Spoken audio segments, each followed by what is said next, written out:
Unit-unit formasi lintas udara pengawal Novorossiysk dari grup pasukan Dnepr terus maju di area tanggung jawab mereka menangkap markas-markas AFU.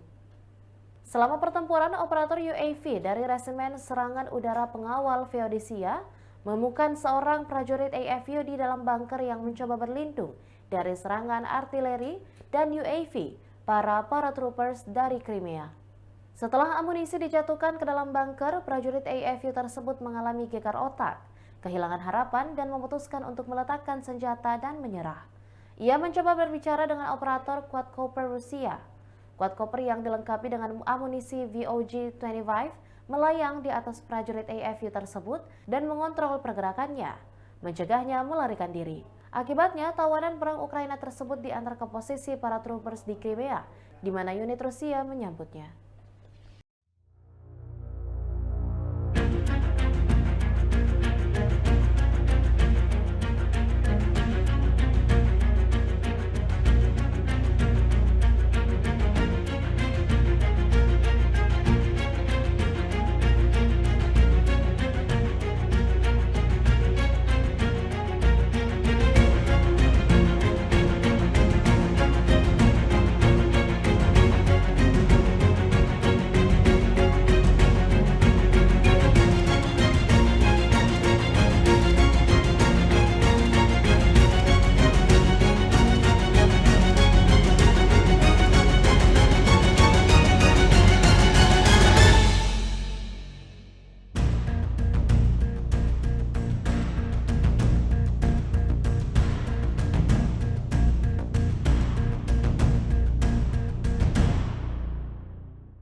Demikian Tribun Hot News kali ini dan jangan lupa saksikan berita lainnya hanya di kanal YouTube dan juga Facebook Tribun Timur.